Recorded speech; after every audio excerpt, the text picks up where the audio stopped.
Hello everyone and welcome to the live stream. I hope that you're all doing good. Tonight we are going to be hanging out for an hour and a half to 2 hours, a couple hours, and we're going to be chatting about a bunch of different things that have happened over the past couple of days. I'm going to be honest, a lot of these are follow-ups to topics that I've previously covered, but I still wanted to talk about them.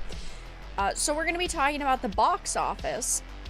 Now, I do think I'm going to do kind of like a whole video on how the box office has been doing and how terribly it's been doing. But Thanksgiving weekend, of course, is usually a really good time at the box office. Theaters usually do pretty well. They've got a lot of families that have vacation time off and school time off.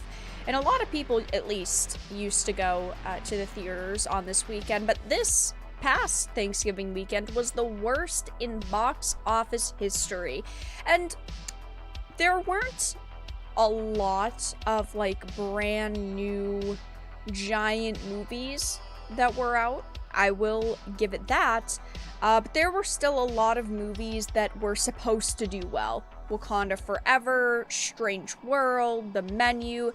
These are a lot of movies that they of course, wanted to do well in theaters. They thought were going to do well in theaters, that people just did not want to waste their time or their money to go and see. And it just kind of shows the state and the kind of disconnect between consumers slash viewers and these companies.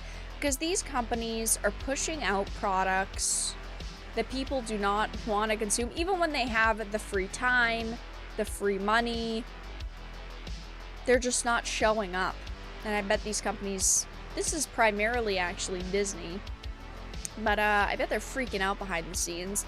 We're going to be talking about The Witcher showrunner, Lauren, good old Lauren, who loves to troll people on Twitter, decided to talk about the backlash surrounding The Witcher show. And instead of saying like, oh, I understand people are upset, you know, we didn't want this to happen, she basically just begs us to watch another season. She's basically begging viewers to come back for season 3. She says we need to give it a chance, we need to, you know, actually watch it and then judge the content. And they, behind the scenes, Netflix, these showrunners, these producers, they have got to be the definition of desperate right now, because of course the petition to fire the writers and rehire Henry Cavill and even maybe bring him back on the writing side of things, they are facing this petition that now has nearly 300,000 signatures of people saying, I am going to boycott the next season of the show. Well, that Henry Cavill isn't in, so season 4, I am not going to give it a chance, and there's no way in hell I'm going to return. So they have been trying their best to damage control, but it really hasn't worked out for them. Thank you, Critical, for the $5.58 donation right at the beginning of stream. They just tick the check boxes now without creating good stories. Actually, true. Thank you for the 5. We're going to be talking about Rings of Power recasts, because you all know there were a lot of issues that I had with Rings of Power. Rings of Power overall just wasn't a great show. Going into season 2, they said we're going to stick to the source material. We're going to give fans what they actually want. Same bullshit, different day. But one of the only good actors, in my opinion, that was part of season 1, Joseph, who plays Adar, who of course has been in many things, also like Game of Thrones, he has left the project, which just gives me even less hope than I already had. I didn't expect anything from season 2, but knowing that he is gone is just very disappointing, right? Because he's a good actor. I thought he was really one of the only good actors in the show, but he also played one of the more interesting characters. I feel like Adar's storyline was really good at first. And, well, of course by the end we were all playing the who is Sauron game, who is Sauron game. I think that they should have just made Adar Sauron. That was the way that they were going.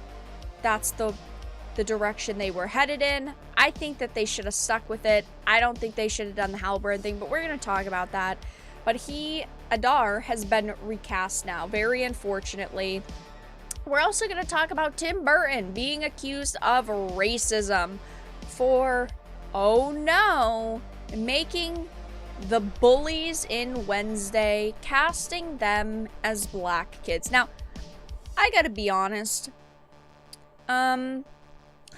this is such a non-fucking story. It's kind of crazy. The only reason why it's a story is because Tim Burton is being accused of racism. Listen, if you want more representation and inclusivity in entertainment, sometimes black individuals are gonna have to be villains. I know that a lot of people don't like that. It can only be white cis men.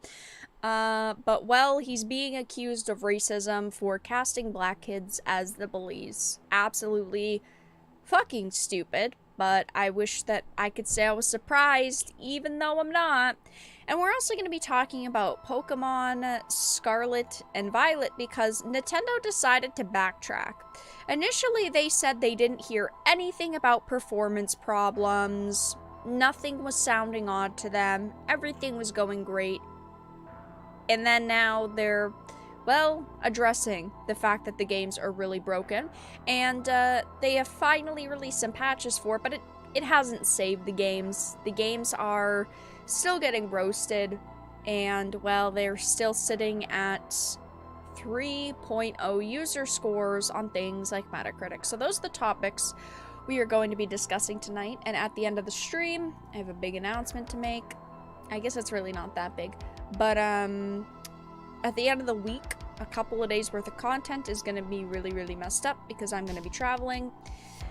But yeah, hi guys, welcome to the stream. Chaos Killer, thank you for the 6 months as a Bronze Titan. Keep up the amazing content, Vera. Thank you so much for the support. I do really appreciate it.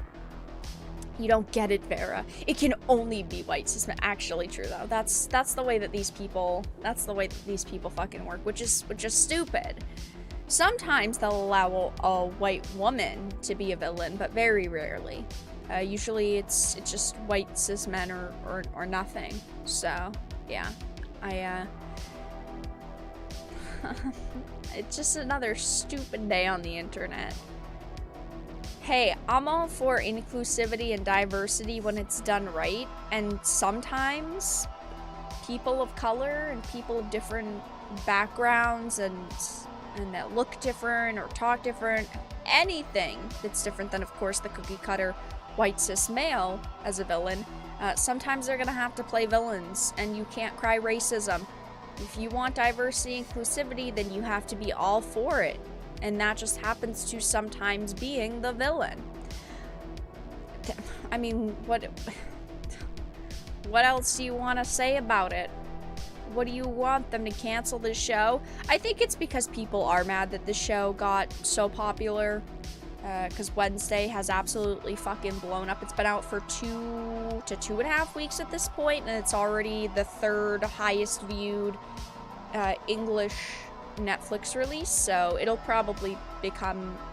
Actually, I don't know if it'll become #1, but I think it could become, like,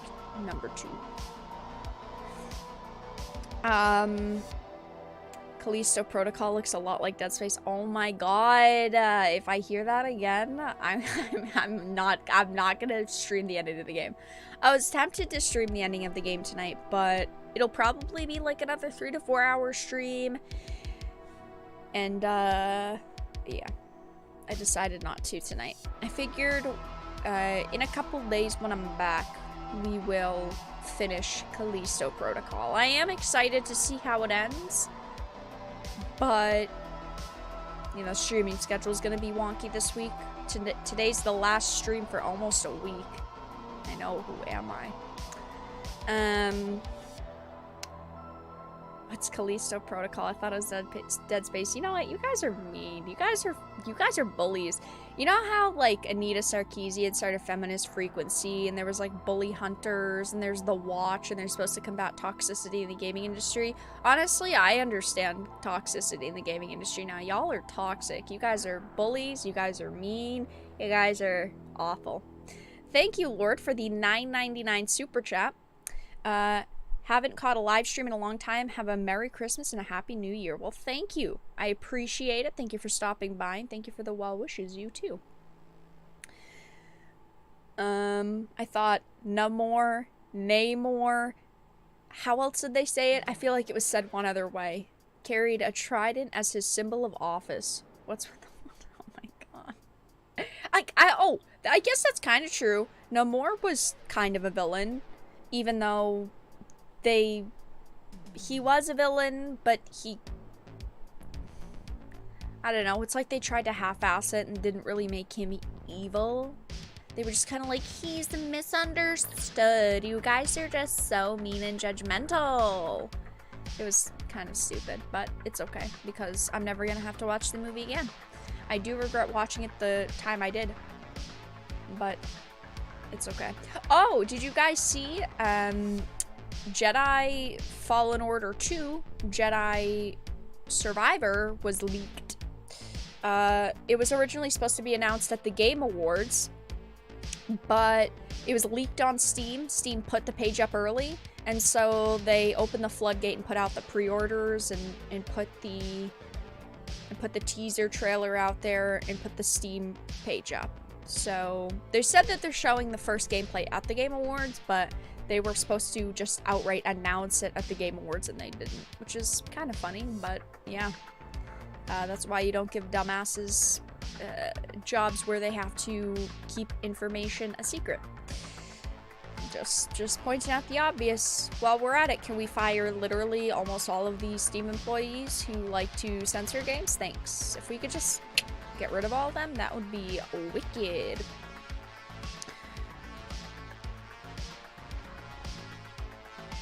Yeah, I did not like Wakanda Forever. I watched it so that I could judge it, I could talk about it, but it was really, really disappointing. So, will Chris be getting a Christmas bonus? Yeah, I'll give Chris 15 extra cents on his paycheck that month. Okay guys, so let's start out with the first topic at hand, which is going to be the box office. I might do a video on this. Since this is a pretty generic topic, it's just kind of like the box office and theaters are not doing well. Imagine my shock. I even heard that some theaters, I was reading this, that some theaters are trying to repurpose,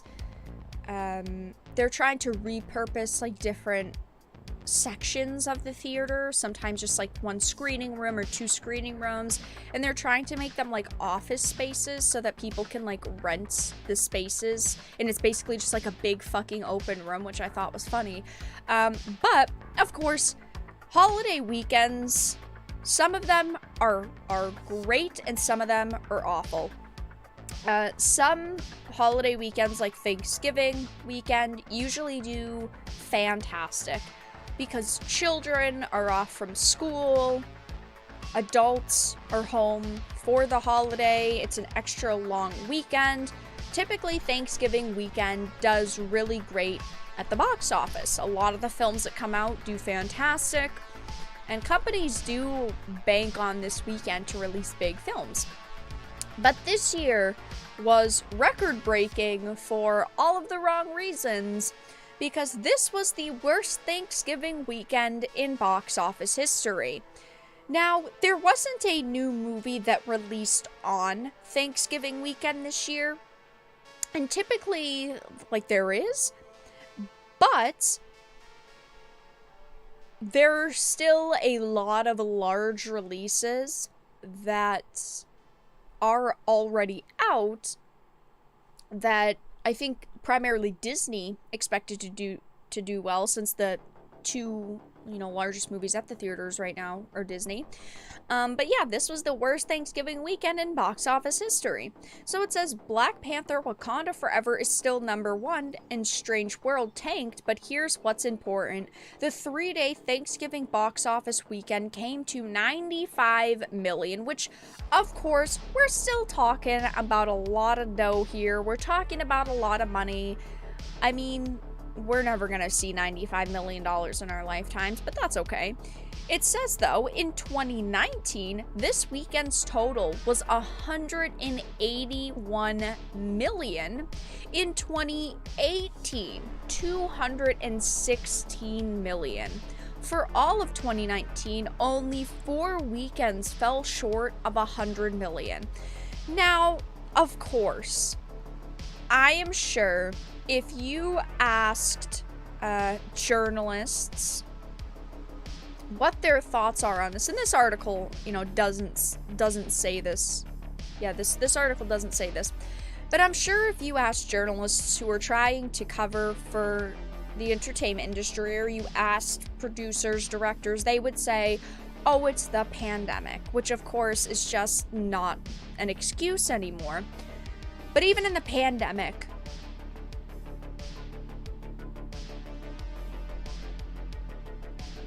yeah, I understand that movies were doing bad, but there were still a lot of movies being released. And now, after all that, we're facing $95 million, when previously it's been doubled, even tripled on average.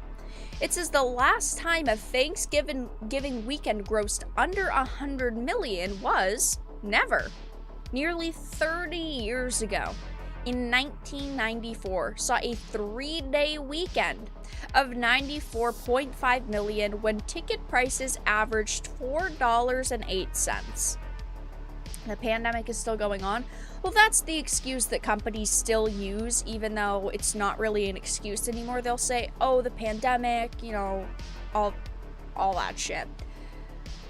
It says James Cameron's Avatar: Way of the Water opens December 16th, and as we've said too often, it can't come soon enough. But if we've learned one thing about this year, an occasional massive hit will not salvage what continues to be a troubled theatrical marketplace.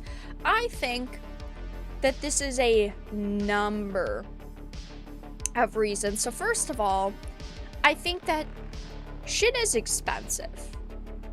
In my area, in the Boston area, this isn't the same for everywhere, tickets are $15 to $20. $20 fucking dollars for a movie. That's just the ticket. That's never mind you want drinks, you want food, anything like that. Second of all, there's really not a lot that's out right now that is good. Yes, Black Panther Wakanda Forever, it's a big release. Strange World was supposed to be a big release. But, well, these movies have done fucking terribly for these companies. It says, though, the dominant distributor, Disney, will take the crown by a narrower margin for 2022. The cause is helped by taking the 2 top slots at this holiday, normally a major achievement, but it really isn't a major achievement because nobody's showing up to see them. It says Black Panther Wakanda Forever amassed nearly half the weekend's take with $46 million. That's subpar for Thanksgiving weekend as one. Many years saw 2 films gross over 40 for 3 days. 2. We have Strange World. I did a video on Strange World, but it is the definition of a woke movie. I mean, I don't think that a movie probably could get any more woke unless it was literally just real people sitting there talking about like real events that they felt were troublesome or bothersome. Strange World is the wokest animated movie you could make. It says at number 2, Disney's animated Strange World is something like an unparalleled disaster. This movie right now is on track to lose like $100 million. It says its budget has been reported as anywhere from $130 to $180 million. I've been hearing that it's closer to 180. Multiple, sources online have said it's closer to 180. I'm sorry, but if they thought that this movie was gonna make over 180 million, they were fucking stupid. It says, forget the disappointment of Lightyear in June with its 50 million opening weekend. Strange World is less than 19 million over 5 days on one of the year's best release dates. That's the thing, is this movie did have, like, a great release date. A problem that I saw very clearly with Strange World, that I think a lot of other people did as well, is who the fuck is it marketed towards? Okay, it's a PG-rated film, and it's an animated, so you would think, oh, people would want to bring their children to see it. I mean, it's holiday weekend, people are trying to find stuff for their kids to do, but the themes in it are so not child themes. You have, LGBT romance, you have a disabled dog, you have a theme about climate change. I mean, that is not something that people want to bring their kids to see. And they didn't. And Disney really needs to rethink their fucking priorities. But it says, but anything older than the standards of 2018's Black Panther, Wakanda continues to perform well. Wakanda is set to make money at this point from what I've heard, but they don't think it's actually going to really make them, like, money. They're going to make their money back, but that's going to be it. Also, thank you, Paul, for the support. Welcome to the Dark Titans. Thank you for becoming a Bronze Titan. Much appreciated. Thank you, thank you. Now you have access to emotes and a badge next to your name. It says, though, through its third weekend, it is just under 370 million. It's on track to hit 500 million and will play through Christmas. Okay, let me say this in the nicest way possible. I think that these companies need to do a 180 very fucking quickly because people are sick and tired of their trash. It's just the way that it is. Nobody's showing up to watch their movies. They need to rethink their priorities. No one wants to go to the theaters and see Wakanda Forever, where every 5 minutes the characters are being called fucking colonizers. Okay, they should have went for a different storyline after Chadwick Boseman's passing. Hell, I honestly think that they should have just left it alone. Maybe gave Shuri, like, her own movie, but not called it Black Panther. Of course, they wanted to market it that way, though. Something like Strange Worlds did fucking terrible, and there wasn't really a lot else out at the box office. Glass Onion and Knives Out Mystery, yeah, I mean, okay, did anybody care? And then there was The Menu. I like the idea of The Menu. It is a horror thriller. It sounded good, but it's a horror, and you can't expect a horror to do as good as something like an MCU film, an action movie, a family-friendly movie. It's a rated R film. You can't expect it to do that good. Of course, it's going to do okay, but I don't think they actually went into it expecting it to do hundreds of millions of dollars. But as you can see, this was the worst Thanksgiving weekend in box office history. Many different reasons why, as I've pointed out, but Disney was a big loser for Thanksgiving weekend. So, fun times for them. Anyway, chat, we're going to be moving on to the next topic in just a minute, which is going to be Nintendo and Pokemon Scarlet and Violet. Very disappointing games. I still have not opened up my copy of Pokemon Scarlet.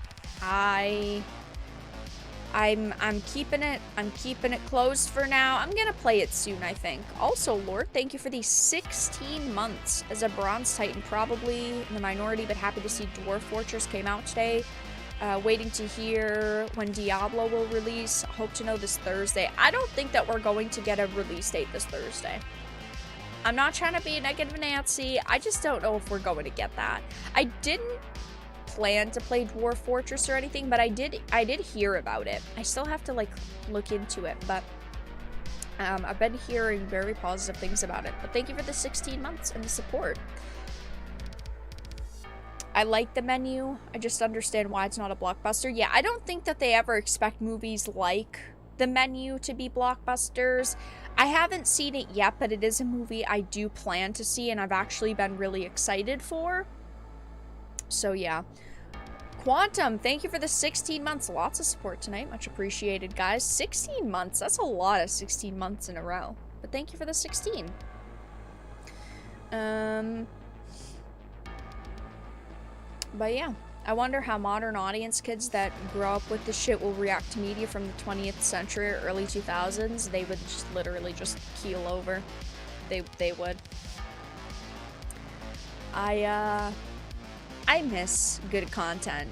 Content that comes out now, 90% of the time, is just so bad. I miss good series, good content, good games.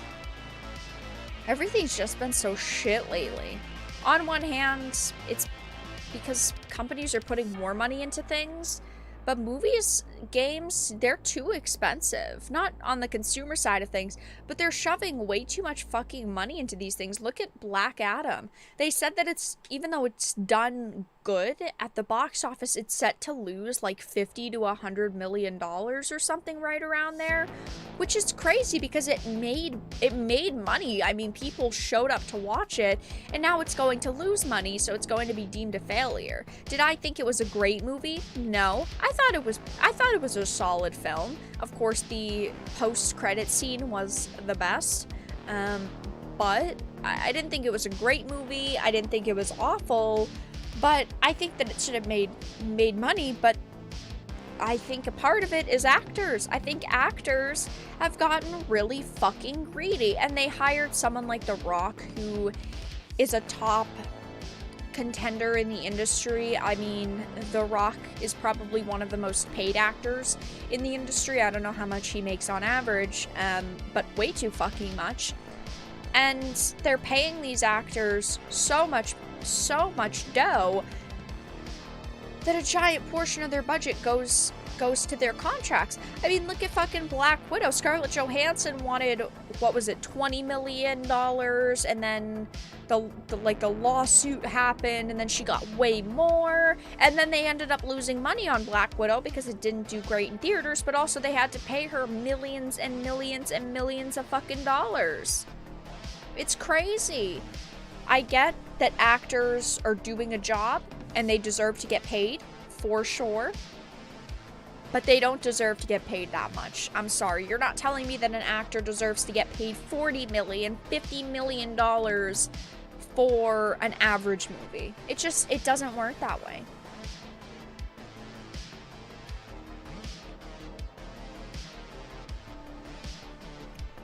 So, Pokemon, a big disappointment this year. Thank you, Raj, for the $1.99 super sticker. Much appreciated. Nintendo backtracks on claim they didn't hear of performance issues in Scarlet and Violet and releases a much-needed patch. Now, listen. I understand companies not hearing about every little problem that is happening with the game from social media, right? That's why they have emails and bug report lines and all that shit. But a company like Nintendo playing fucking stupid when it comes to how broken this game was is just ridiculous. Okay? People were raging online. Pokemon was trending for like a solid week, a couple days before and after release. There is absolutely no way that Nintendo didn't hear anything about performance issues in these games.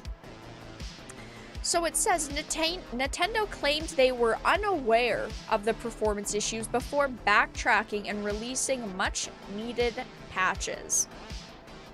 As reported, players of the games had taken to Reddit to complain about their experience with Nintendo support. A user told the unofficial Pokemon subreddit on November 21st, I filed a complaint about the performance with Nintendo, and I encourage anyone who has also had issues with the frame rate, clipping, game crashes, stuttering, lag, etc., to file a complaint as well. The service tech said they have received no complaints about Scarlet and Violet and know of no problems with the games. They also said that they have no plans to release a patch or update to address performance issues at this time, which of course is just one of the most ridiculous things I've ever heard. First of all, yeah, they use players as testers. That's the problem, is that players should not be testers. Players should be players. We should be getting a full release, a full experience. We should not be receiving, and they should not be releasing games that have this many problems. Look at like the Callisto Protocol, Saints Row reboot, Pokemon Scarlet and Violet.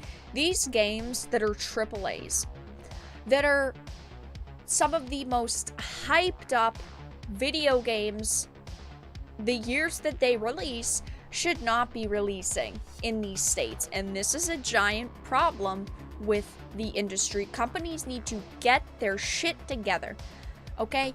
I understand that not everything is going to be perfect. Even for AAA releases, I always say this, there's always going to be bugs and glitches. Nothing is going to be perfect. I'm not sitting here saying there can't be any problems, because there's always going to be. But they should not be releasing this fucking badly. It says whether this service tech would know or not, that is what they told me. Since they said they don't know of any problems with the games and have received no complaints, I encourage people to let them know what problems you've encountered. This is also terrible customer service. Basically telling a consumer, okay, well, I'll note what you're saying down, but to be honest, no one else has complained and you're kind of the only one. So we're not planning on fixing the game anytime soon. That's just like the most rude, unprofessional response you can basically give someone. There's been no other complaints. We're not planning on fixing it anytime soon. They later added, if you do decide to file a complaint, please be respectful. Of course, I always say that. You don't have to be rude to the developers, but we're still allowed to complain about the products that they're releasing. Esports mentioned other players had also shared their experiences contacting Nintendo, though none achieved the attention that his post garnered, with almost 200 comments and over 1,800 upvotes. Please contact Nintendo and the Pokemon Company. And that, of course, was, you know, when the game released. It says, though, on November 22nd, however, a user claimed Nintendo was working as quickly as possible to resolve performance issues in the games. While that post would be removed by moderators, Google Cache reveals the content of the post. That's pretty fucking suspicious, that the moderators decided not to leave up a post that would ultimately help consumers. Because you'd think that they'd be like, oh hey, instead of having 10 threads on people complaining that the game isn't running and they want it to be fixed and they want a patch, we might as well leave this one thread up so that people can talk about the patch. But they didn't do that. That is very suspicious. But it says that they added additional comments based on the doubts some users had regarding some of the negative responses I've gotten to this post. Yes, I understand this doesn't necessarily mean this is 100% indicative of a fix. I'm still pretty sure they're at least doing something about it based on the response that I got, but how much they're doing is yet to be seen. And now we do know that Nintendo did admit there were problems, and they decided that they were going to fix it. It says, while Esports reached out to Nintendo for comment when reporting on both instances, they have received no reply at this stage. Nintendo, listen, I love a lot of Nintendo games. I love Nintendo products. Nintendo's great for a lot of parts. I don't want to say mostly, but, well, they're good a lot of the time.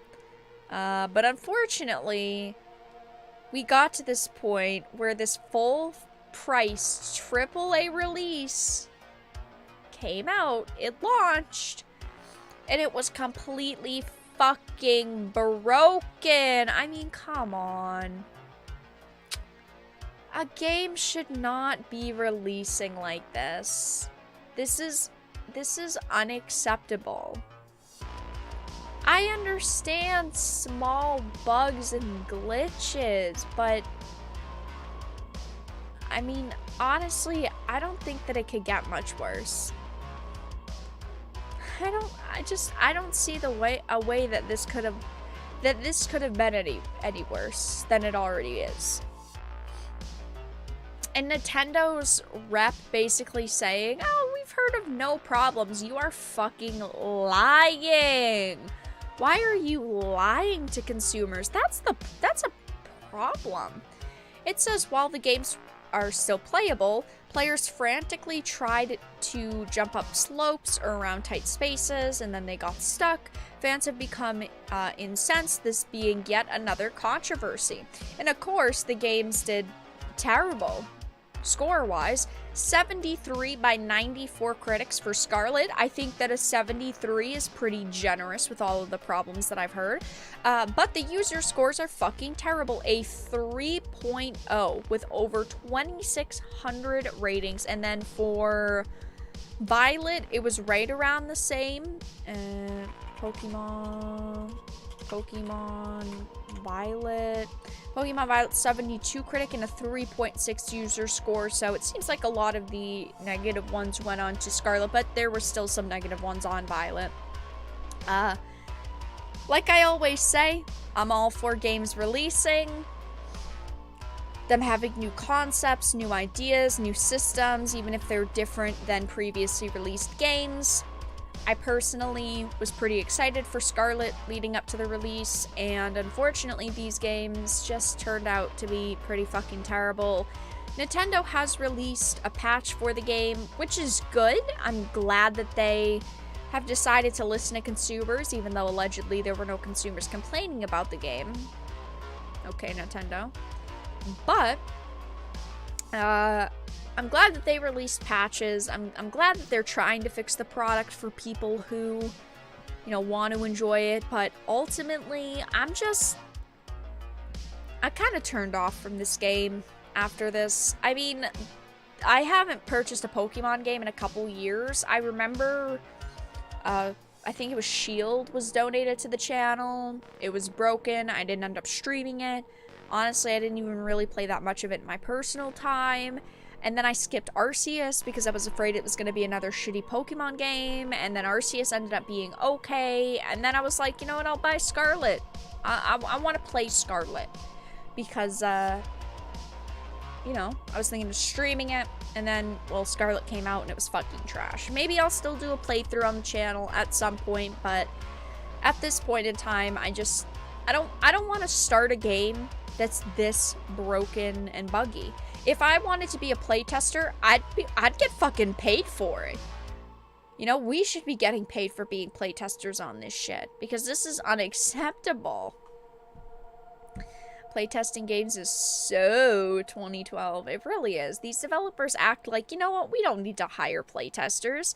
Players are just going to report problems as well. And this also is another running issue that I brought up. I think it was in today's video, actually, about Tifa. But companies release games half-assed because they know modders are going to fix it. And modders are a godsend. I love modders. Modders are great and important. I'm not trying to shit on them, but they shouldn't be doing what they're doing, because these companies should be releasing fully fledged products that don't need mods. But, well, we're talking about playtesting being so 2012.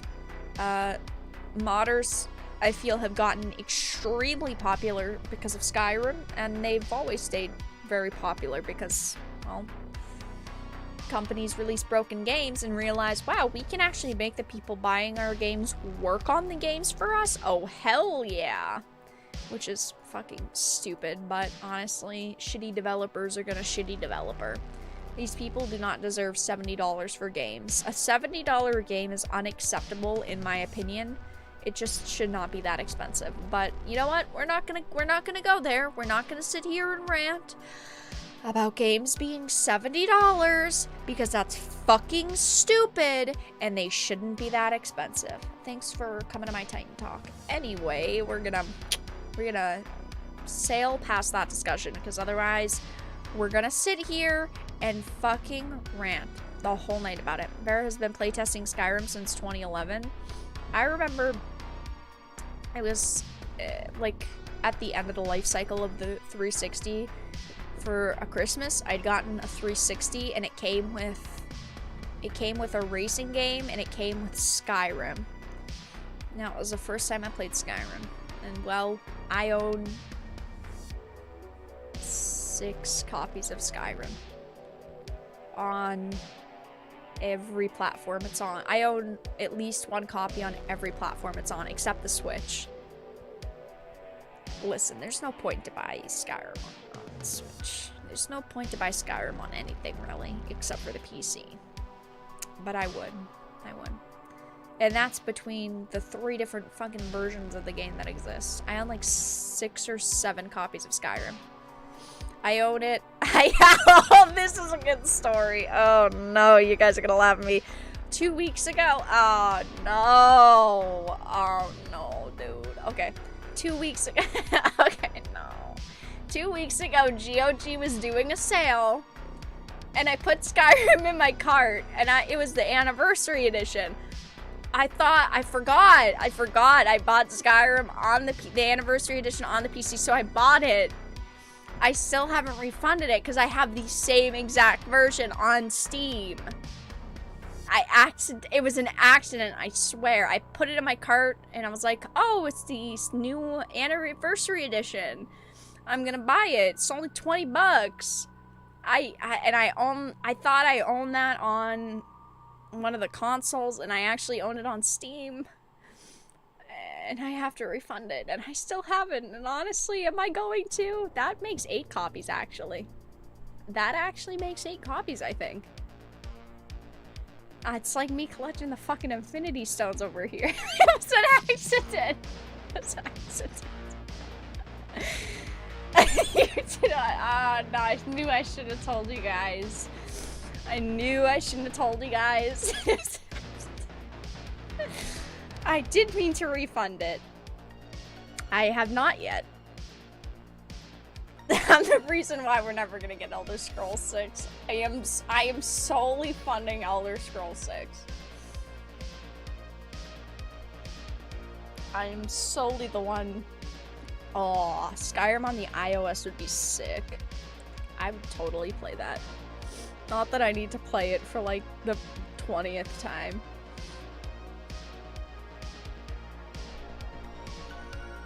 Vera buys Skyrim inside of Skyrim. I would.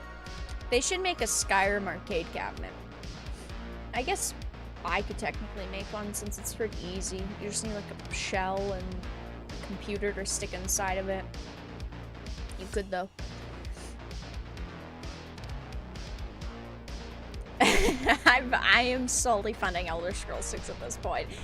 To be fair, it was an accident. I did need to refund it. I did. I told myself, oh shoot, I really need to refund it. See?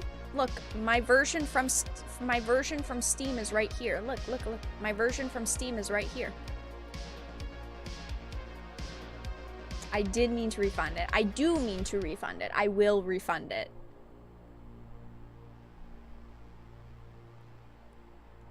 Anyway, we're going to be talking about The Witcher next. This is a CBR article. We are going to be talking about The Witcher showrunners and how fucking stupid and out of touch with their fans they are. So, of course, a couple weeks ago, we found out that Henry Cavill was leaving The Witcher, and The Witcher was officially dead. I think that it was a really poor decision on their end to release not only the announcement that Henry Cavill was leaving, but also on the same day announce Geralt's replacement. I do not think that they should have done that. They should have given fans a little bit of time to cool down, to chill out, and they didn't. But now The Witcher showrunner has been addressing fan backlash to his exit And honestly, I feel like this is just a massive case of damage control. They are freaking out behind the scenes. I think that they knew that there was going to be backlash, but they didn't know that there were going to be over 300,000 people on one petition that were threatening to boycott their show now. I really need to refund it, Marison, buying another copy of Skyrim. Listen, I just swiped my credit card and I truly didn't realize it was in my cart.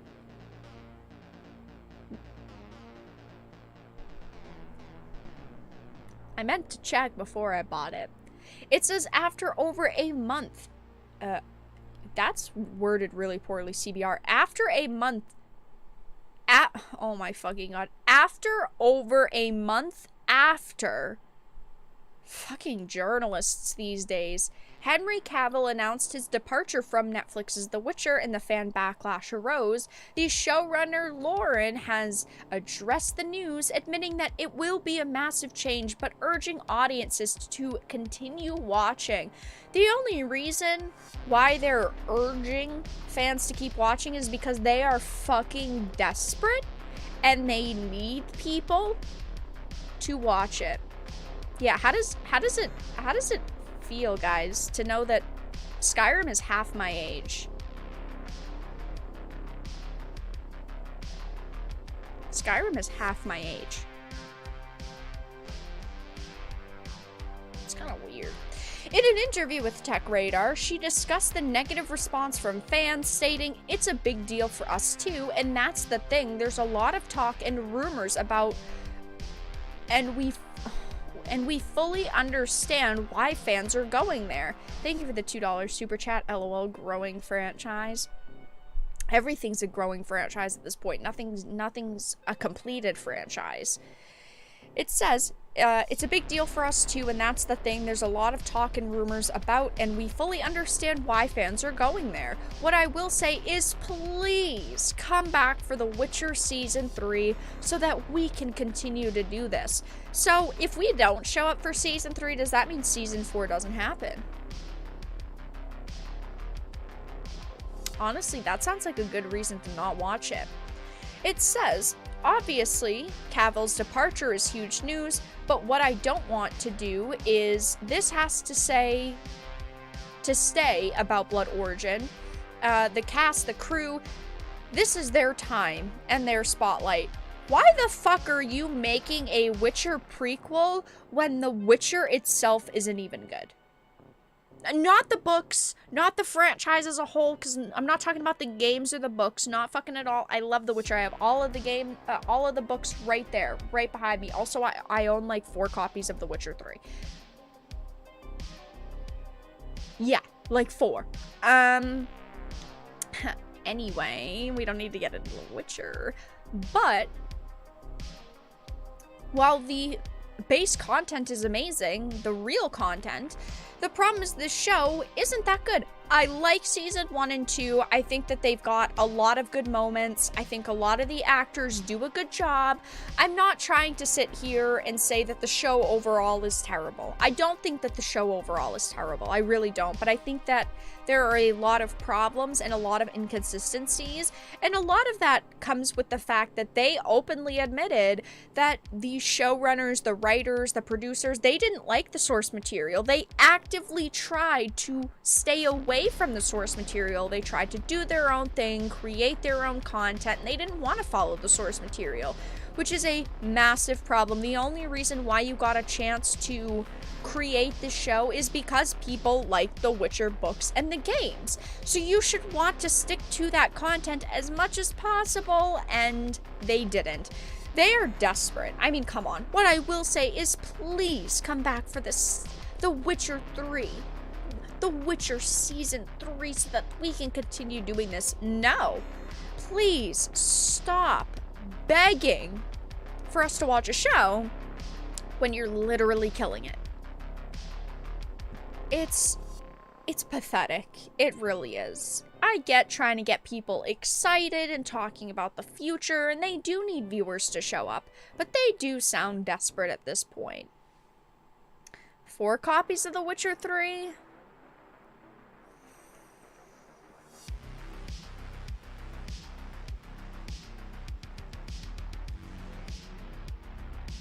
we're not going to talk about how many copies of The Witcher 3. It's, now that I'm thinking about the 2 editions that are out,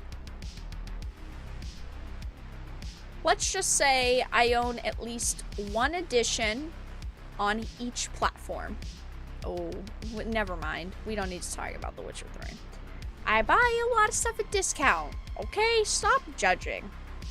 What's behind The Witcher backlash? The fact that they fucking fired, or lost at least, Henry Cavill, the best fucking actor in this project, the only goddamn person on this project who actually cared about the source material.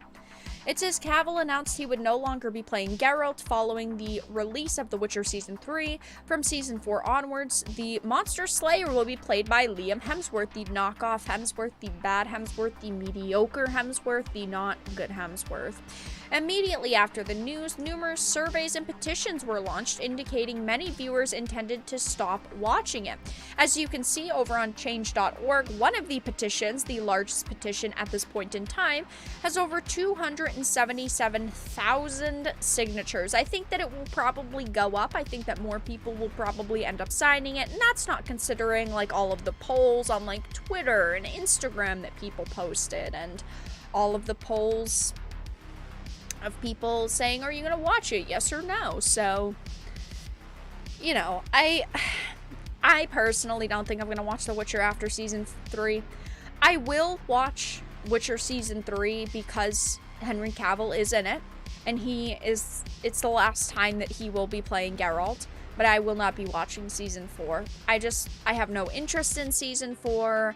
I have no interest in the direction they're taking the show in and the casting decisions that they're making. Unless they said, you know, we're gonna basically restart The Witcher, which of course they're not gonna fucking do. And if they said they were following the source material and we actually heard that they were following the source material, then maybe I'd give it a chance. But I've lost any interest I really have in this show. I know a lot of you guys have as well. It's really sad. It's really disappointing. Honestly, I get that Henry Cavill only really went to The Witcher because he wasn't playing Superman anymore. I mean, it was a massive downgrade pay-wise for him. And he did really love Witcher. He really loved Geralt. So, you know, I'm glad that he was part of it for the couple seasons that he was. But honestly, it sucks because on one hand I would rather see him as Superman, and on one hand I would rather see him as Geralt. It doesn't really matter to me which project that he would have chosen, because I don't think that either, trying to be negative Nancy, I don't think that him as The Witcher, as Geralt, I don't think that it would have really went anywhere because they're not following the source material. And honestly, as Superman, while I think it's exciting and I'm excited, I don't really know what they're going to do with Superman, because they could just completely fucking miss this opportunity just like they did the first time around with him. They could literally just put him in like a supporting role in one other movie and say, yeah, that's it, haha, that was Henry Cavill back as Superman. We're not going to give him another trilogy or anything. I don't know if they will. I'm hopeful, for sure, but I feel like if he stayed on The Witcher or Superman, honestly, I feel like he's gonna get fucked over, and that sucks to say, but I don't see either of these companies really giving him the opportunity that he deserves. So yeah, guys, Witcher Showrunner is begging people to watch Season 3 and Season 4 because they are desperate for viewers now that their moneymaker is gone. So yeah, Witcher is great and all, but the important role for Cavill is Superman. I'm not trying to be mean here. I love Henry Cavill. I think he's a good actor. I don't think that it was really important to him. I don't think the role was important to him. I think the money was important. And hey, respect. You know what? People should get the money that they want to get, you know? He's a good actor. He deserves getting paid a lot. But, I mean, Witcher, he got like $3 million a season, and Superman, he was getting like 18 million a movie. So, you know, I think it's a pretty easy, clear choice which he was going to go with if both were on the table and he was able to do both. So, I don't know.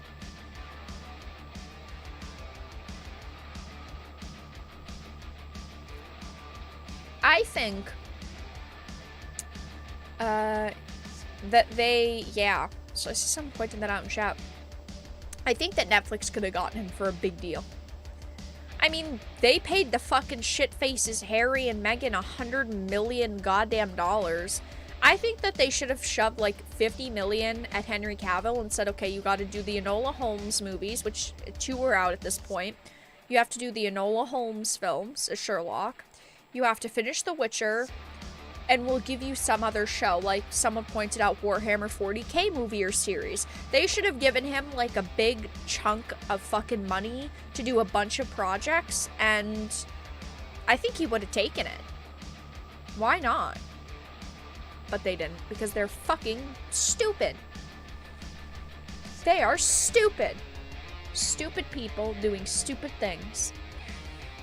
They pay Harry and Meghan fucking $100 million for their shit lies. And they can't even give Henry Cavill half of that or a quarter of that? Damn. It sucks. Nerds are really losers. We just lose and lose and lose. Not only are we personally losers, but we lose out on all the good actors and projects. We're just big losers, huh? It sucks. Anyway, guys, next we're going to talk about Tim Burton. Another Netflix topic. Fuck Netflix. Fuck Netflix. You guys are shit. They're stupid and cheap. Actually true. Harry and Meghan? Yeah. Yeah, the people who said fuck the royal family came to the United States, bought like a $50 million mansion, and now they have a $100 million deal with Netflix. They put out the teasers and the trailers for the docuseries that they're doing in a couple of days. It comes out on like the 10th or something. And they've gotten ratioed into a fucking oblivion. The teaser has like 300,000 downvotes compared to like 20,000 upvotes. And then the official trailer has like 200,000 downvotes to like 30,000 upvotes.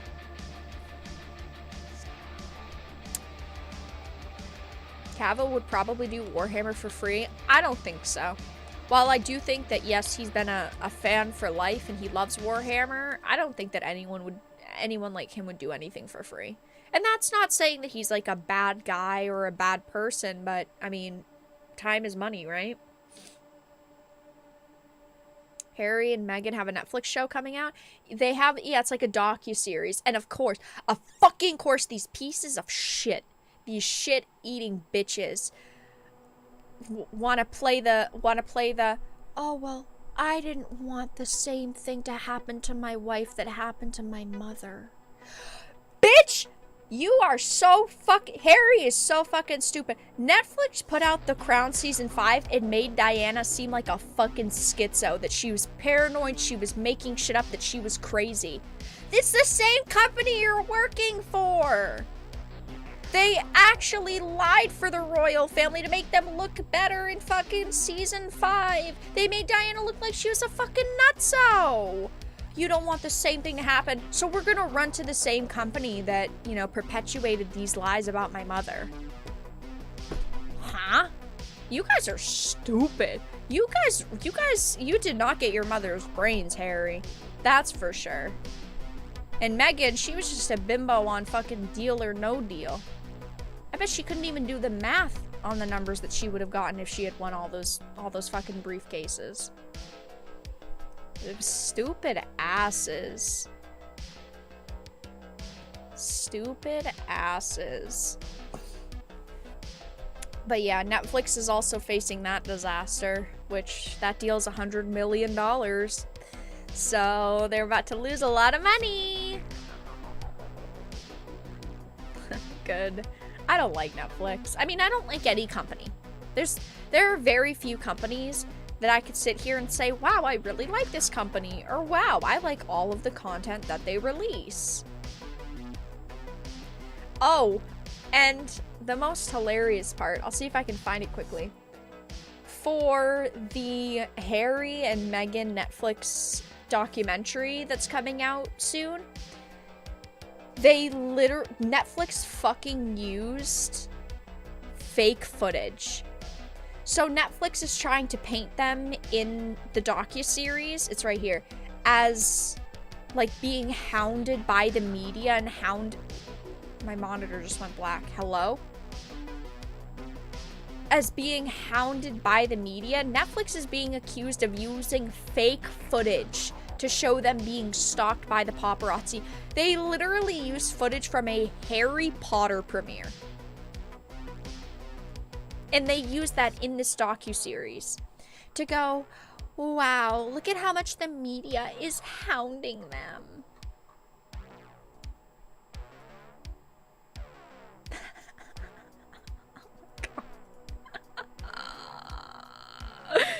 Really, from the Harry Potter premiere. Wow, that's pretty good.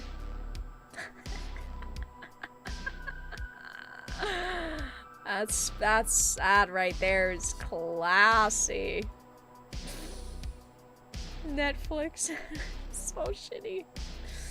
Anyway. my monitor blinks sometimes. I think it's just because driver shit, the graphics card. Anyway.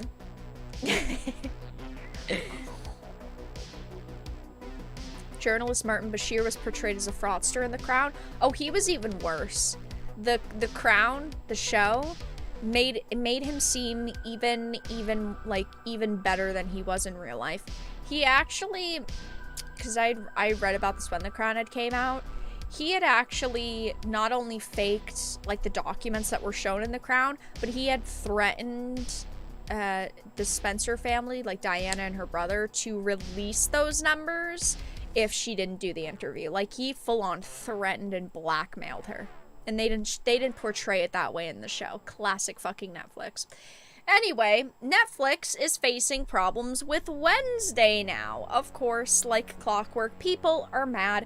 People try to find something to complain about literally everything. And now, with Wednesday, Tim Burton is being accused of racism simply for casting black individuals as the bullies in Wednesday. I always say this, I'm all for diversity, I'm all for inclusivity. A lot of companies just can't do that anymore. They can't do it in a good, natural way. But if you want, you know, more people being represented on screen, they can't always be the good guys. I know that Hollywood only wants white cis men being the villains and sometimes white cis women being the villains. But sometimes there's going to be black individuals that are the villains. Sometimes there's going to be people of all different kinds of backgrounds and ethnicities that are the villains. And it's just as simple as that. It says in the latest instance... Oh, and by the way, the show is also accused of queer baiting. I don't think this article talks about that, but he was also accused of queer baiting. It says in the latest instance of one of the most tired branches of outrage regularly propagated across social media, Tim Burton has been accused of racism for the sole crime of depicting black characters as less than perfectly virtuous. Hitting the streaming service on the 23rd, Wednesday follows the everyday exploits of the Addams Family. Of course, I don't think I have to explain what Wednesday is, but it says among those who are put off by Wednesday's spooky demeanor are the school's queen bee and the local mayor's son, both of whom start the series out by using their status to bully the new transfer before eventually coming to appreciate her. And oh no, they happen to be black individuals. Despite the character archetypes being rather standard for such coming-of-age tales, the fact that these two characters were portrayed by black actors was enough to draw tired accusations of racism against both the platform and, of course, Tim Burton. I think that this is fucking ridiculous. Listen, I completely get that, sometimes people get upset at small things. Sometimes I get upset at small things, But the fact that this is the complaint, when it's already the third most watched English creation that Netflix has ever made, is really fucking stupid. These people are clearly trying to find something to cancel this show over, and this is what they did. Also, Netflix, Wednesday's queer baiting allegations fully explained. Not only were they accused of racism for simply casting black actors as the villains, they're now being accused also of queer baiting because Wednesday has a roommate named Enid, and, well, they're not lesbian lovers. I'm sorry. This is what Netflix gets, though. Netflix loves to push a lot of progressive shit, and they love to push content that is woke. And not all of their content is woke. They do create some series that have no, narratives pushed into them. I give them credit for that, I guess. But when you cater to people like this that want to cancel everything over every little reason that they can find, you deserve the backlash. You deserve these people trying to cancel you. You guys are the ones who started this. You're the ones creating content that, does cater to their wants and needs of, you have to make it this diverse, this inclusive, with these narratives. I mean, you get what you fucking deserve. You play stupid games, you win stupid prizes.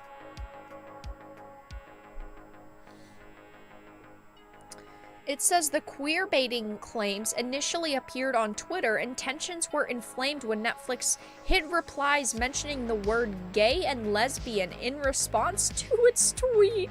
Okay, I'm sorry, but that's... Okay, Netflix, listen. Listen, Netflix. Okay, that's a little bit much. I will give these people that. I will give them that.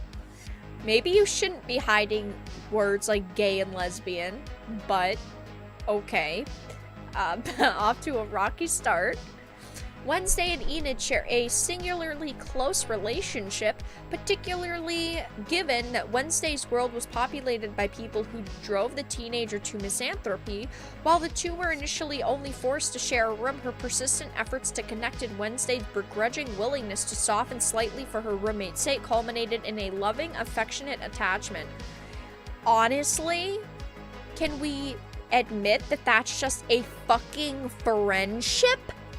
Can people of the same sex not be friends anymore? Oh, if two guys are friends, they have to be gay.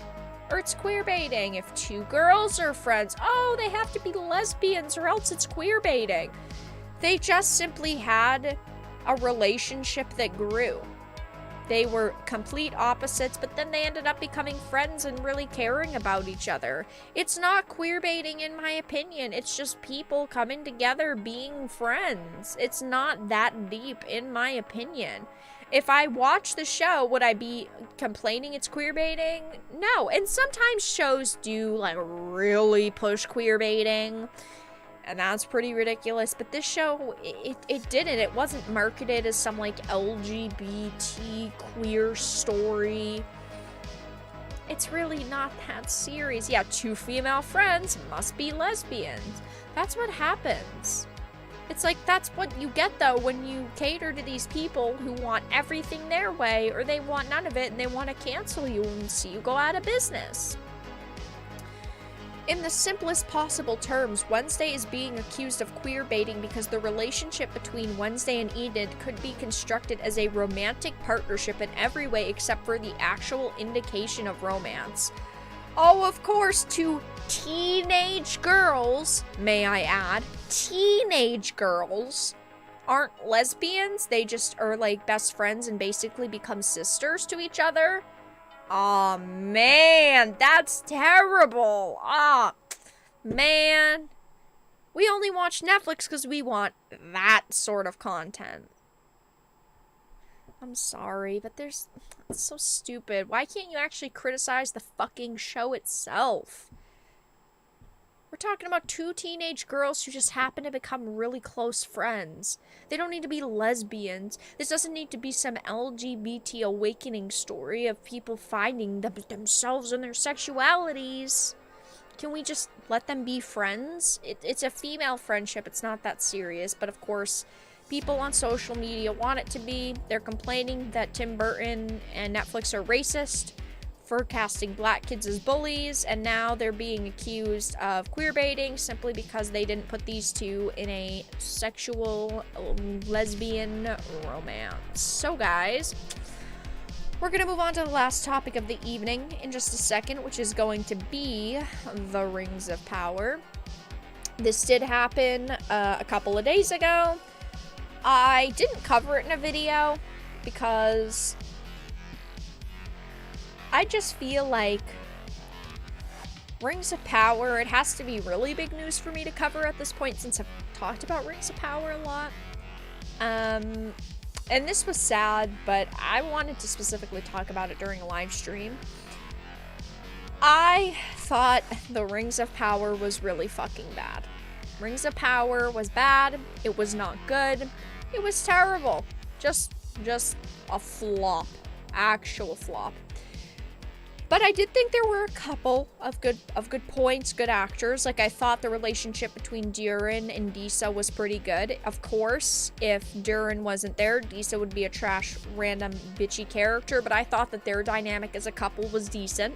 And I also thought Adar was pretty cool. I personally thought that they should have made Adar Sauron. I thought that that would have been a great fucking way to go for it. He had a lot of depth. Also, I like the actor, but I thought that the actor was... I like this actor. He's been in Game of Thrones. He's been in a couple different things. I personally like the actor.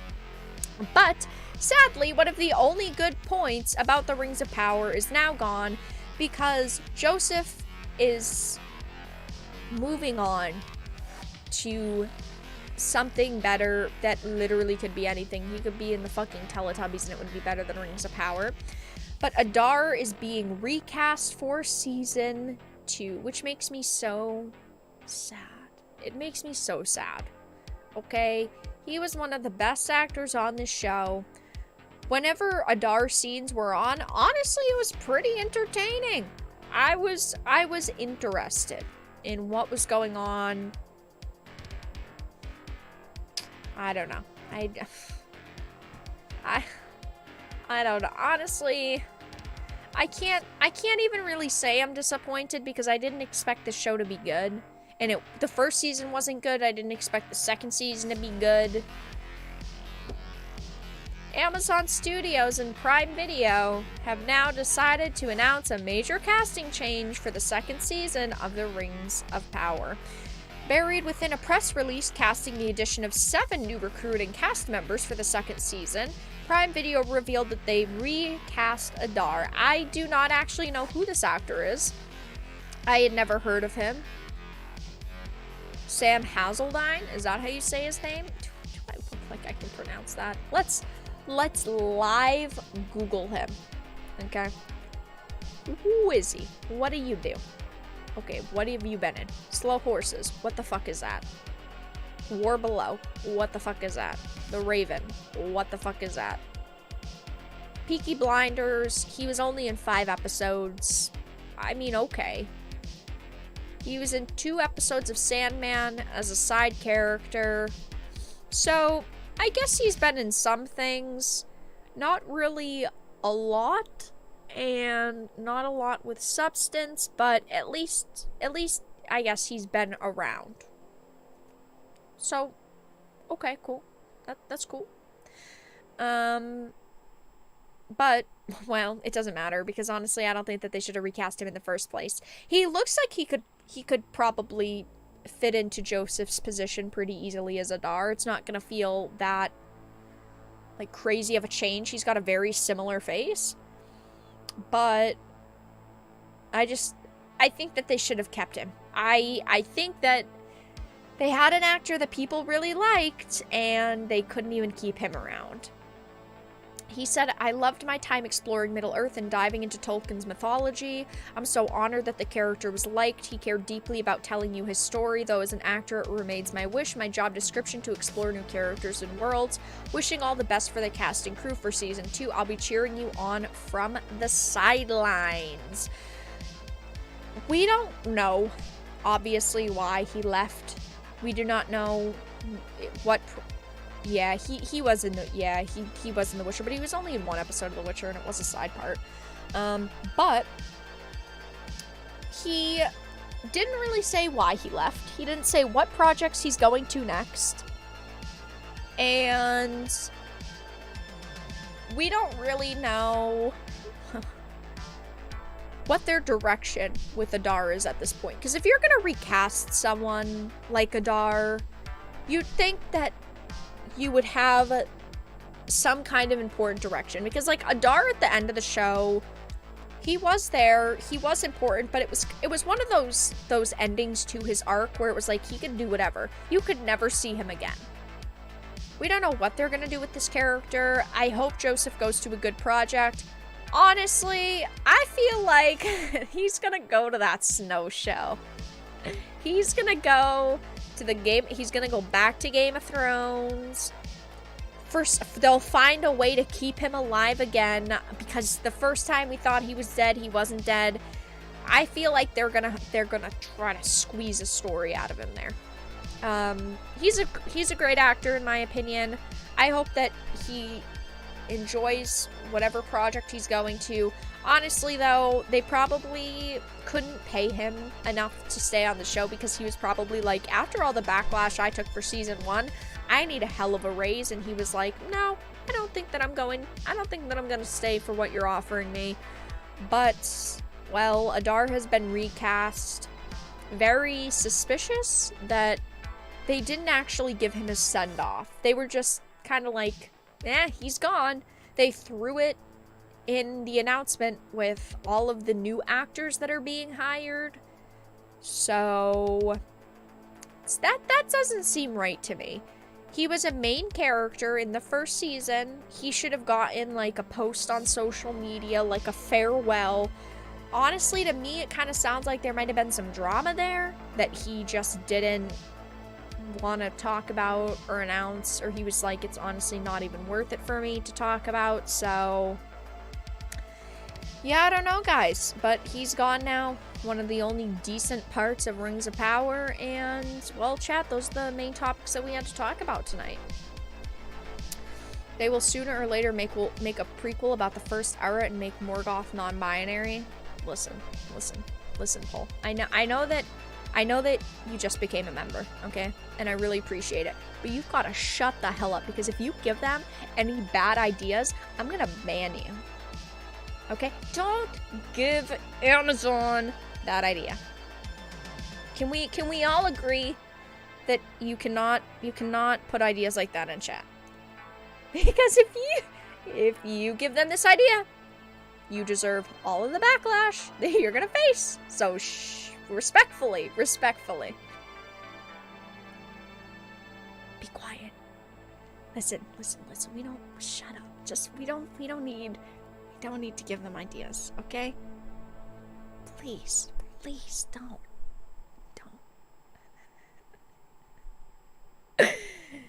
I mean, it was a failure of a show, no point in staying to his defense, true. Just do not give them ideas. Don't. Did he leave by choice or was let go? We don't know. They didn't say. They didn't make a post being like, it was a warm farewell, we loved working with you. None of his co-workers also said anything. So it makes me kind of feel like there was something behind the scenes that went on, because you would think that the Ismael Cruz Cordova, who his storyline was really the main one surrounding Adar and also Galadriel, you would think that one of them would have said something, but no one said anything, so who knows.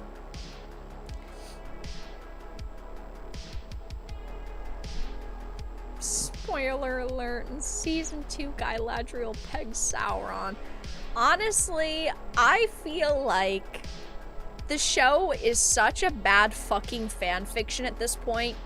They should do a complete non-canon story instead of lying to us, and they should make it a parody. I think, can you guys agree with that? The show's already in such a bad state. It's already such a bad show. There's no way that they can save it. They should just take it in a whack direction. They should make it like an adult parody and have Galadriel become like the villain, and like, you know, Sauron actually becomes the good guy. They should just, you know, just fucking do it. Just do it at this point. Do something, because this is not Tolkien. I guess if you're gonna ruin it, at least it could be labeled as a parody. He basically smashed and dashed Amazon. Honestly, I would too. There's no way that I would stay around for a show like this. He probably faced so much backlash over this show being bad. And not even because of his character, but just because the show was bad in general. It wasn't worth it.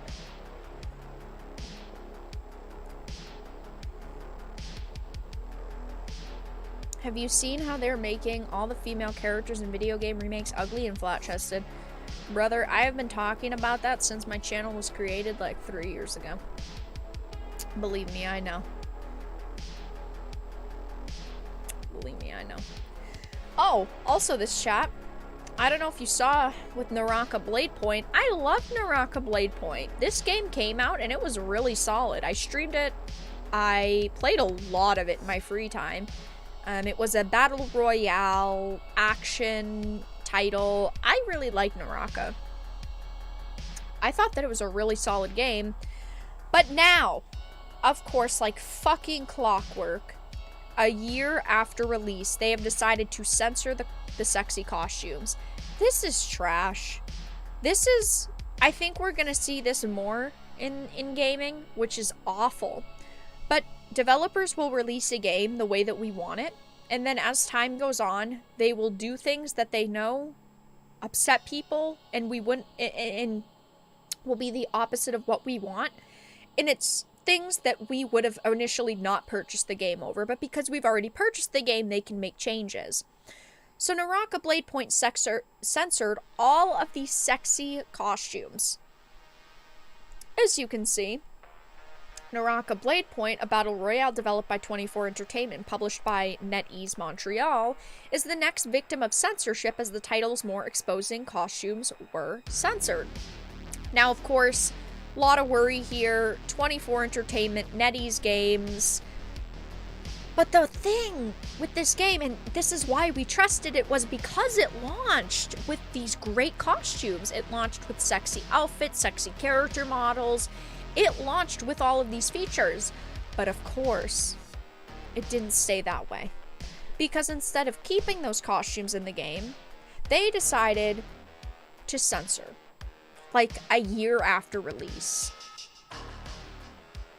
As you can see on the right, I don't know why they did it this way. Usually it's left is the old version, right is the new one. Anyway, on the left version is the new costume, and on the right is the old version. So left is censored, right is uncensored. Like, that is a big difference. I mean, they went crazy with these costumes. I mean, come on. They removed any signs of cleavage. No cleavage around here. Honestly, I'm surprised that this costume actually kind of survived. As you can see, the cleavage is censored with like this black bikini top. I'm surprised that one kind of survived though. It's still partially see-through. This is one of the scummiest fucking moves possible. Is releasing a game, promising consumers, you know, these products. Oh, we're gonna keep it sexy. We're gonna give you guys the content you want. We're not gonna censor it. You know, this is the content. You're buying what you see. And then a year later, they end up censoring it. It is such a crappy fucking move. But they did it with Naraka. It is NetEase, so I can't say I'm surprised. But I know a lot of people in the community really like the game. Sexy costumes, great combat, was a solid game. I played a lot of it. Probably not as much as other games, though. I have like 2,000 hours on Apex. I have like 1,000 hours on Rust. We should go through my Steam list at some point and see how much time I've spent playing video games. Because I've spent a lot of time playing specific games. Callisto Protocol. Thanks. Thanks for that. The Steam version that doesn't work. Love that. I love that. I was so sad with Callisto Protocol. So sad. And that's, yeah, those are only games that I actually have on Steam, because there were a lot of games like Arcade that I didn't have on Steam that I spent like 1,000 hours playing. So many hours playing games. So much time. So many hours. 20 hours of Gundam Evolution. I'm trying to find, Naraka, I had 27 hours. New World, 60 hours. I'm trying to find Rust. Oh, Rust isn't on here. Okay. Well, that's fine. Very disappointing, though, that they do this. Naraka was such a good title. I really liked it. I mean, I bought it when it came out. I bought it the day before it came out. I pre-ordered it. It was like 30 bucks. I hope the Korean devs of Stellar Blade will stay strong. I've been hearing a lot of worrying news about Stellar Blade lately. Hold on, I have to open up a Twitter tab, and I can't do that on stream. I saw a post. Yeah, this is from Yagensha. I always check Yagensha's Twitter if I hear something's happening with games that we love, because Yagensha covers a lot of them. Any hope you had for Stellar Blade, previously Project Eve, you better keep your expectations low since this game is published by Shift Up. It says currently recruiting new development staff. Shift Up has never responded to all of this game's problems. Shift Up was in a serious deficit and was invested by Chinese capital. The leaked characters are 3 years worth. The currently censored characters are at the level of no problems in Korea, but China is a problem. Tencent will exercise monopoly operation. I'm excited for Stellar Blade still. I've been excited for Stellar Blade. I'm hoping that, yes, they will stay strong with this game. But unfortunately, there are some unfortunate details surrounding Stellar Blade. So we have to keep an eye on it. I hope it'll come out. I hope it'll be good. But yeah, unfortunately, some more negative news surrounding it. Yes, I follow a lot of artists on Twitter, and a lot of them happen to post NSFW content, and even though it's art, and I'm sure if I scrolled by it, like, I wouldn't get banned because people would have to report the stream. And if I ever got false reported and I found out who you were, I would ban you. Respectfully. I'd ban you for fucking life. Me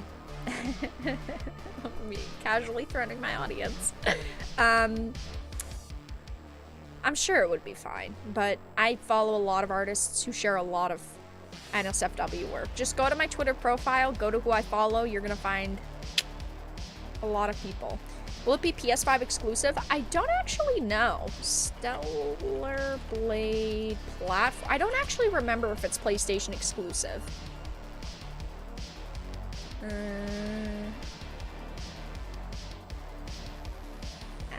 Console exclusive to the PlayStation 5. Yes, it's exclusive. So we're fucked.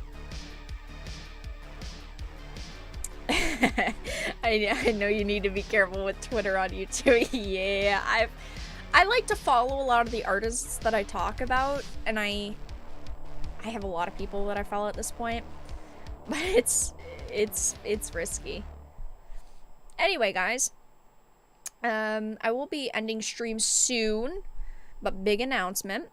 So this week's streaming schedule is going to be really messed up because I'm going to be traveling. Okay, so usually I stream Tuesdays, Thursdays, Saturdays, Sundays.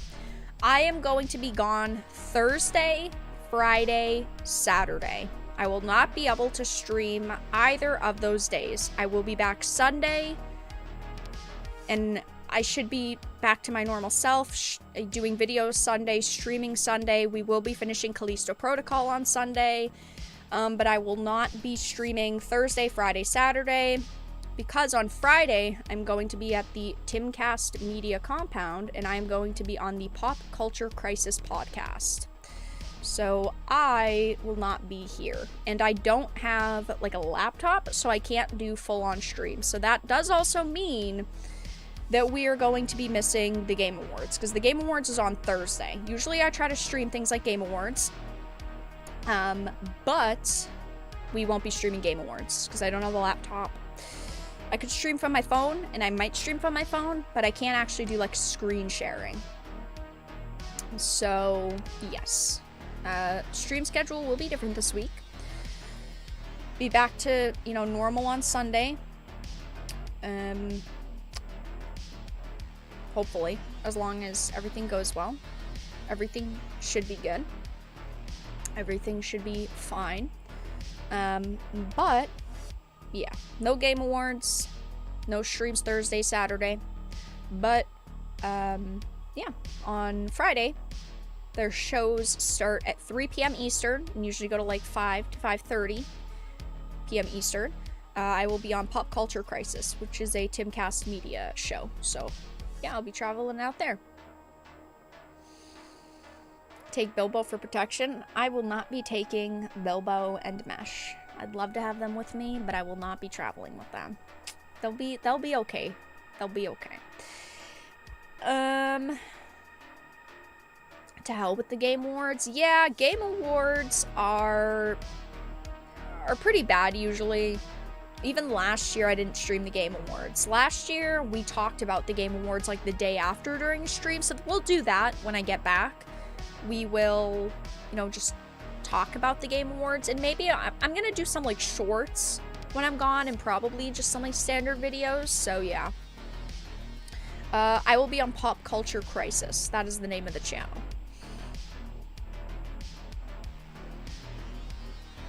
But yeah, that's the plan. I did let you supporters know a couple weeks ago when it was or a couple days ago. I put it in like the community tab in like the Discord channel. But yeah, that's the plan. I will be tomorrow recording a bunch of videos, so I'll be recording videos for tomorrow and probably Thursday/Friday, whatever I basically can. But yeah, I'll probably just do like some shorts, the videos, and yeah, I'll do my best while I'm traveling. That's the plan. That is the plan. So yeah. Nothing of value is lost. Oh, because the Game Awards? Yeah, the Game Awards are... Jeff Keighley said that they're going to be pretty streamlined this year, and they're going to be significantly shorter, so honestly, I'm not really that worried about it, but I still do like to stream industry events, but it is what it is. So happy for you. Well, thank you. Will you see the chickens? Probably. If I see the chickens, I'll take a picture for you guys. Vera will stand up suddenly and leave while on Pop Culture Crisis. Listen.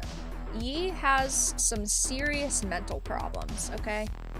He has said some really fucking gross, disgusting things over the past couple of weeks, months. I mean, it's been going on for a while now. He needs to get some help. Because clearly a lot of the things that he's saying, he's obviously just has some fucking problems and some really trash opinions, right? But I think that he has some serious mental health problems going on, so you should probably get that checked out. Flat Earth is real. Actually true, though. Actually true, though. Don't forget to shill. I will shill, don't worry, chat. But yeah, I'm gonna be wrapping up stream in a couple minutes, so if you guys have any questions, comments right before the end, feel free to put them in chat. The Yi effect. I feel like everything that's going on with the guy right now is pretty stupid. So of course, like, on Tim's show, he couldn't control that Kanye walked off set, right? Apparently, though, in the next couple of days to weeks, Kanye is going on Twitch streamers' streams. Did you hear about that? Apparently, he's supposed to be going on several of the top Twitch streamers' live streams and doing interviews with them. I don't know how that's gonna go. That right there is gonna prove Twitch's fucking favoritism. Because if he starts saying anti-Semitic, racist shit, any kind of shit, because he said some crazy stuff. If he starts going on about anti-Semitic comments on a Twitch streamer stream, even though it's one of the top streamers, if they don't shut those Twitch streamers' live streams down, then clearly they're keeping it up because they're fucking biased. Clearly. I mean, we already kind of know Twitch is, but apparently he's going to be going on Twitch streams. And you'd think that Twitch would be like, ain't no way. It does sound like a disaster. I don't really watch a lot of Twitch streamers. I don't know. I don't really like Twitch. As a content creator, I don't like Twitch, but I also don't really watch Twitch. There's maybe like one or two streamers that like I'll actually watch on there from time to time. But it seems, I don't know, pretty bad. So Vera will be interviewing me. There is absolutely no way I would, even if I was paid to. To keep it a buck with you guys, there's no way. Oh, also, James Cameron said that Avatar, so Way of the Water, comes out on the 16th, but number 3 is fully filmed, number 4 is partially filmed, and 5 is scripted. Allegedly. Twitch is awful. Ads are very intrusive, kills the live streams. That's like on YouTube. I can insert ads. Like, there's an insert ad button. You guys know I've clicked it by accident a couple times because I don't actually click it while I'm in stream. Again, unless it's on accident. But on Twitch, Twitch forces ads. So, like, a Twitch streamer might not click ad, you know, an ad like every hour or something. They might not click their version of the button, but Twitch will put them in anyway, and the streamers don't even know where the ads are when they're happening. That is terrible. Like, I understand the idea of it, of having like a $5 subscription a month being like ad-free viewing. Like, I get that, but the problem is that they basically force you to. It's like you have to watch 5 minutes of ads an hour if you don't, which is very disruptive. There's 5 Avatar movies. The first one, the second one that comes out on the 16th, Way of the Water. There's the 3rd, 4th, and 5th, and we assume that it's kind of one on each element, like the water one. There's gonna be like a fire one. It's like fucking Avatar: The Last Airbender, but with blue people. We love representation. But yeah. But yeah, we don't know what the other Avatar movies are gonna be. I liked Avatar 1. I am an Avatar stan. Okay, I'm just gonna be honest. I liked Avatar 1. I thought it was good. I thought it was interesting. I don't think the second one's gonna be as good as the first one. I don't think that any of them are going to be as good as the first one. Honestly, Avatar 1 should have stayed a single movie. But I do like Avatar, and I will see Avatar 2, and I'm feeling hopeful.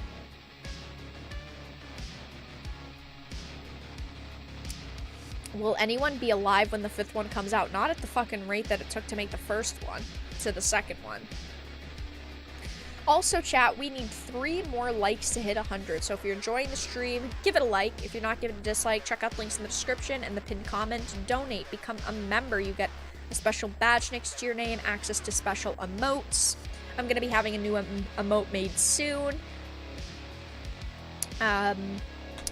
You get access to supporter posts and all that fun stuff, and it does really help the channel, especially when YouTube loves to demonetize, take away revenue, and suppress videos.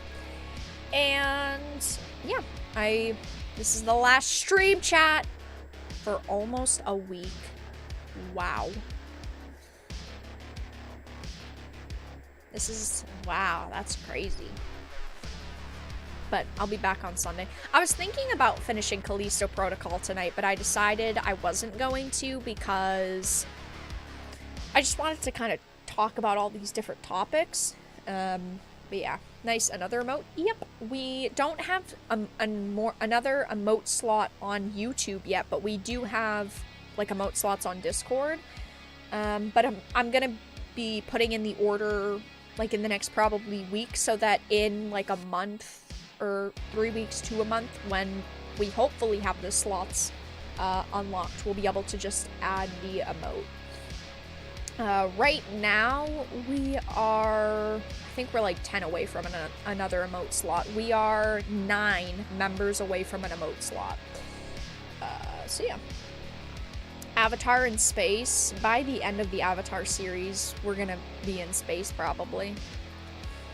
Thank you guys for the likes, I appreciate it.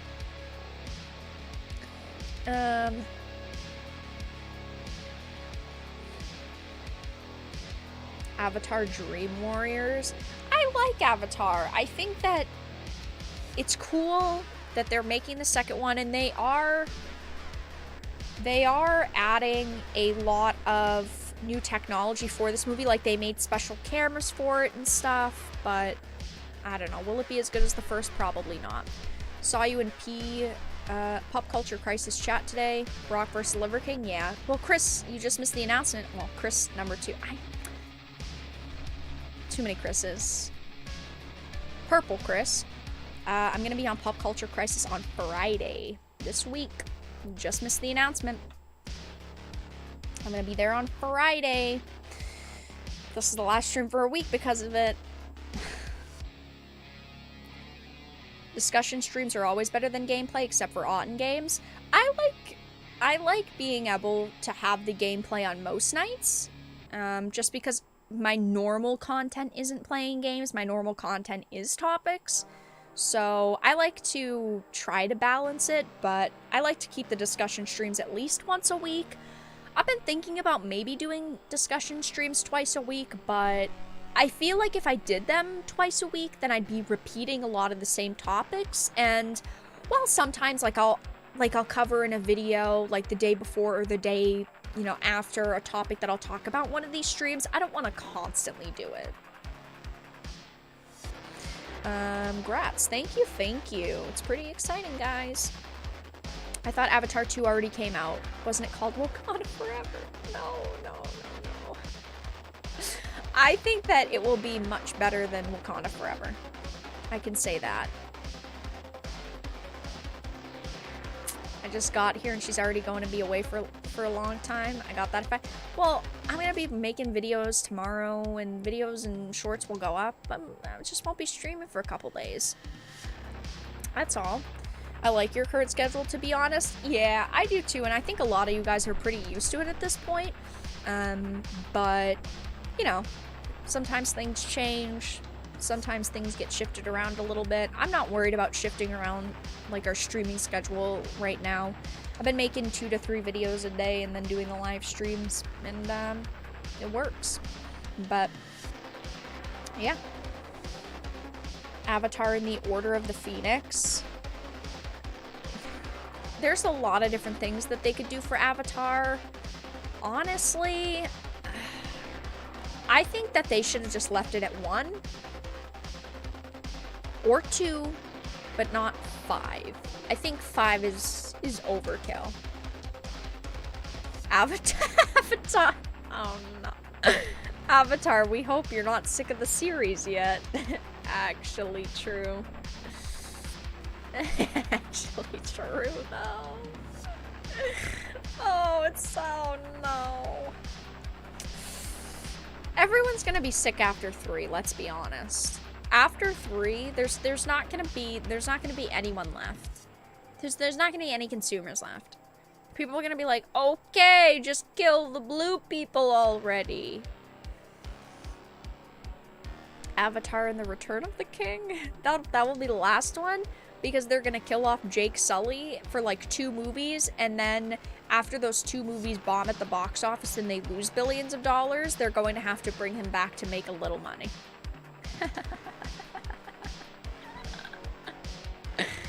Oh, it's so bad.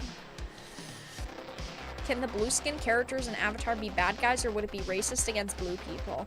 Probably racist against blue people, but I'm honestly, I'm really glad that you asked. Honestly, that's very inclusive thinking of you, and it's very forward thinking and progressive of you.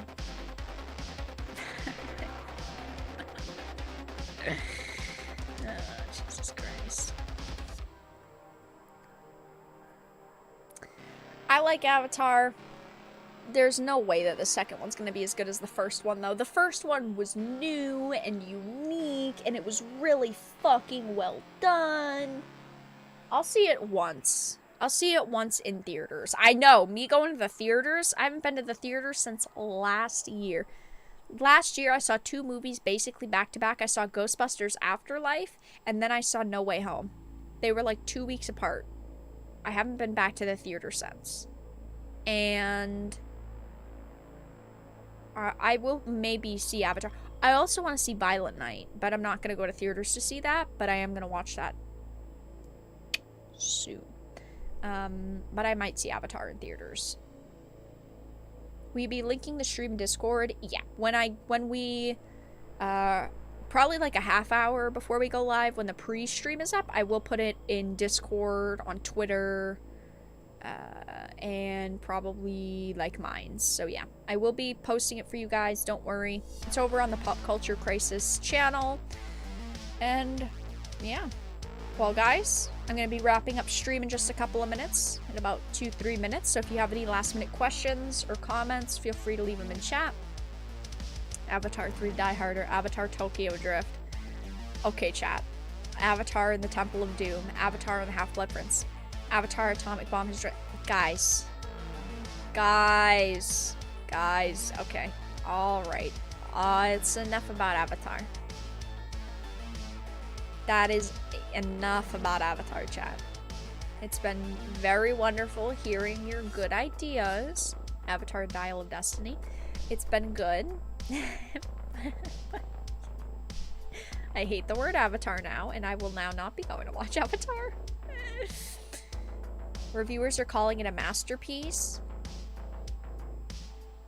It's 10 days early. These bitches are already reviewing it? They're on her way to the theater. Chris, why are you trying to out me like that? Chris, listen. If my YouTube channel gets banned, you don't get a paycheck. Avatar versus another Avatar. We guys shut the hell up about Avatar. What's worse, Dead Space or Avatar? Avatar Endgame. They just had to ruin Samurai Maiden. Yeah, it was very sad. I still might get it at some point to stream, because people were still asking me to stream it so that they don't have to buy it. But I don't know when or if I'll buy it at this point. Thank you, Autobots, for the $5. Also, thank you for the $20 at the end of the last live stream. You pulled her over and donated too late, so I couldn't thank you. So thank you for the $25. The director has said Way of the Water is an allegory for poisonous testosterone and environmental activism. No.